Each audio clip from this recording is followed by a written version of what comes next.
The bond forged between John Cena and Randy Orton spans decades, marked by bitter feuds, fleeting alliances, and the relentless push and pull dynamic of two generational figures constantly shadowing one another's legacies. They've stood toe-to-toe when the lights burned brightest, headlined pay-per-views, split locker rooms with their gravitational presence, and grown alongside each other in parallel yet contrasting trajectories. For Cena, the straight-laced, never-say-die poster boy of hustle, loyalty, and respect. For Orton, the cold-blooded, methodical viper who exuded danger even in stillness. Their careers are separate tomes, but neither's can be truly told without the other. And that's exactly why the final chapter of Cena's should be punctuated by Orton, his greatest rival, his greatest foil, and in many ways, his greatest mirror. There's something poetic about two men whose rise was so interconnected that they almost functioned as opposite poles of the same magnetic force. From their days in Ohio Valley Wrestling, where they both cut their teeth in the developmental system, to their explosion onto the main roster during the ruthless aggression era, Cena and Orton were never far apart. Cena made his debut against Kurt Angle, all fire and fury, while Orton slithered into the WWE landscape with a calm charisma, the future dripping off him like oil. Even then, the contrast was stark. Cena was grit, Orton was grace. Cena had the crowd's pulse in his hand. Orton had the ring's heartbeat memorized. Over the years, WWE fans bore witness to their careers unfurling like parallel highways, occasionally intersecting with electric intensity. Each encounter elevated both men, but none ever felt truly final. Every match, no matter how brutal or definitive, left a sense of unfinished business lingering in the air. Perhaps that's because the story never had a real ending, just cliffhangers and callbacks, a rivalry that aged but never decayed. The idea of Randy Orton being the one to finally end John Cena's in-ring career isn't just about symmetry, it's about completion. It's about finally offering an ending to a story that has loomed over WWE's modern era, like a mountain without a summit. Cena's most iconic rivalries include names like Edge, CM Punk, and Triple H,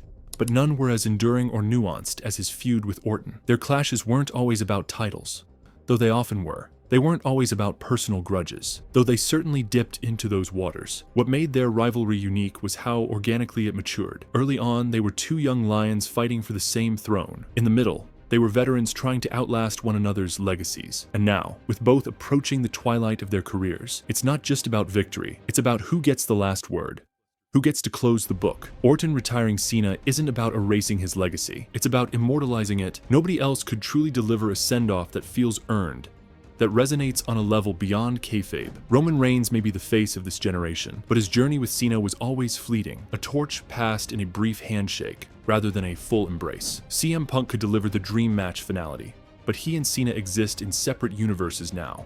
Once intersecting, yes, but never running on parallel tracks. Seth Rollins may have grown into a mainstay, but his ties to Cena are thin strands rather than heavy chains. Orton is the only one who carries the history, the weight, the baggage. He is the one with receipts, grudges, victories, and scars to show for every encounter. And then there's the matter of character evolution. Cena has remained largely consistent in his demeanor, his moral compass unwavering even in the face of overwhelming odds. Orton, on the other hand, has metamorphosed time and again. Legend killer, viper, apex predator, each version darker, more complex, more seasoned than the last. If Cena is the symbol of hope, Orton is the embodiment of cynicism. If Cena is the bright light walking into the sunset, Orton is the long shadow stretching behind him. A match that serves as Cena's farewell, orchestrated by the very man who has danced with him in the flames for over 20 years, brings a finality that no one else can offer. Imagine the moment. WrestleMania, the grandest stage of them all. Cena, the ever-valiant warrior, stepping into the ring one last time. Across from him, Orton, his face a mixture of nostalgia and menace, knowing he holds the hammer that will shatter the final stone of Cena's in-ring journey. The crowd, filled with generations of fans who've grown up with both men, is torn. Do they cheer for the symbol of hope, riding off into the sunset, or do they applaud the executioner delivering the final blow with the dignity of a soldier honoring a worthy adversary? It's not a story of betrayal or revenge, it's one of legacy, of time, of destiny. Cena has always played the hero, but even heroes must fall, and who better to do it than the man who's always thrived in the gray area between villain and icon? Orton wouldn't retire Cena out of hatred. He'd do it out of necessity, out of a cold respect for the story they've told. It wouldn't be about dominance. It would be about closure, about one man stepping aside for good and another carrying the burden of being the one who made it happen. Their in-ring chemistry, tested over dozens of matches, is already legendary. They've worked Iron Man matches, Hell in a Cell bouts, each time bringing something fresh, something more personal. There's no one more qualified to make Cena look like the superhero he's always been, while still grounding him in the reality that every hero has an endpoint. Orton's in-ring style, measured, brutal, calculating, is the perfect contrast to Cena's explosive, never-quit ethos. The match writes itself, not in storyboards or promos, but in the etched memory of every fan who has watched them rise, fall, and rise again. There's also a level of respect between them that goes beyond storyline. Cena has spoken openly about how much he respects Orton's abilities, his mind for the business, his natural talent. Orton, for all his detached persona, has often hinted at the unique bond he shares with Cena. They came up together, survived the same wars, endured the same spotlight, and emerged with legacies that are individually towering, but jointly inseparable. Cena was the face, but Orton was always the soul, a darker, more elusive one, but just as essential to WWE's heartbeat during their era. Letting Orton close the curtain isn't just storytelling, it's truth. Moreover, Orton's own career arc demands a moment like this. He's been rejuvenated time and again, reinvented himself even when injuries and personal setbacks threatened to derail his momentum. If Cena has always been the mountain, Orton has been the tide, coming and going, but always returning stronger, more dangerous. For all his accolades, multiple world titles, Royal Rumble wins, Money in the Bank, faction leadership, what he lacks is that career-defining final moment. Sending Cena into retirement would give Orton the final feather in his already overflowing cap, while simultaneously immortalizing him as the last man standing from their storied generation. Think about the symbolism. A generation that once included Batista, Edge, Punk, Hardy, Guerrero, and Mysterio. All have either stepped away, faded out, or evolved into different roles. Cena has been the final holdout, the eternal return. Orton remains the last of his kind who never left. If Cena's retirement is inevitable, and it is, then it shouldn't come at the hands of a newer star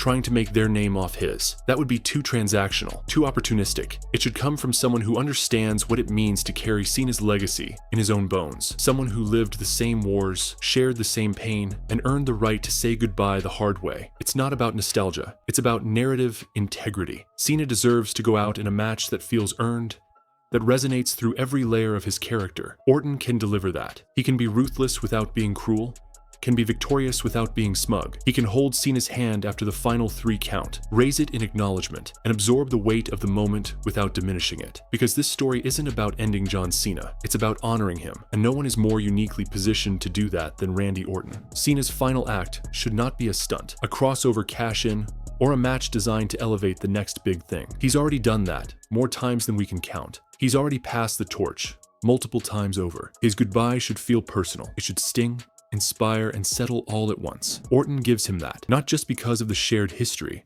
but because of the balance it brings. They began this story together, and it's only fitting that they end it the same way. This isn't just about who deserves it, it's about who can do it justice. It's about the pacing of the match, the crowd psychology, the facial expressions, the pauses between moves that say more than any promo ever could. Orton understands all that. He's a master of letting the moment breathe, of milking silence and menace into art. Cena, ever the resilient warrior, thrives on struggle, on fighting from underneath. The match becomes more than physical. It becomes existential, a test of identity, of memory, of legacy. The last great battle of the ruthless aggression era, told not with fireworks, but with finality. And when it's over, when Cena lies in the ring and the lights dim on his final WWE match, it should be Randy Orton standing over him, not out of arrogance, but as a living relic of the same story. They started as rivals, they turned into institutions, and in that last moment, they become mythology. No other ending makes as much sense. No other match promises to carry the emotional weight, the layered history, the in-ring mastery, and the mutual respect that this one does. Cena's retirement should be a moment that fans remember not just for its spectacle, but for its soul. And Orton is the only man who can deliver that soul, with precision, with depth, and with a familiarity that transcends performance. He wouldn't just be retiring a man, he'd be closing a chapter of wrestling history that he helped write. Even as new rivalries emerged, and the landscape of WWE shifted with the arrival of NXT stars and a changing fan base, the legend of Cena versus Orton remained ever present. Fans clamored for one more match, not just for nostalgia, but because they knew that no matter how many times they faced off, each encounter brought something different. Their evolution as performers meant that every iteration of their rivalry felt like a new chapter, rather than a repeat. They weren't simply trying to recreate old magic. They were advancing a narrative that had already spanned over a decade. Their story also transcended titles. Yes, they fought over gold many times, but it was never just about championships. It was about legacy, identity, dominance, pride. It was about two men who rose through the same system, weathered the same storms, and fought to define themselves not just in the eyes of the fans, but in the context of each other. Cena without Orton feels incomplete, and vice versa. Their greatness was sharpened by the presence of the other. In a way, their rivalry reflected the duality of the WWE universe itself. Fans who loved Cena's virtue, resilience, and connection with the crowd often clashed with those who admired Orton's technical brilliance, cunning, and darker appeal. Their feud wasn't just fought in arenas. It played out in message boards, social media debates, and heated discussions among fans. Cena versus Orton became a cultural dividing line in wrestling fandom, yet both men elevated the sport in ways few others could. When Orton returned from injury after a long absence and the whispers began about Cena's final match, the idea of rekindling that rivalry one last time didn't feel forced. Their rivalry deserves a final stanza, one that doesn't try to outdo what's come before, but completes it. That brings it full circle. And if the book of John Cena is ever to be shelved, it should be Randy Orton who closes it. Slowly, deliberately, respectfully. Because this isn't just the end of a career. It's the end of an era, and it should be handled by the only one who has been there since the beginning.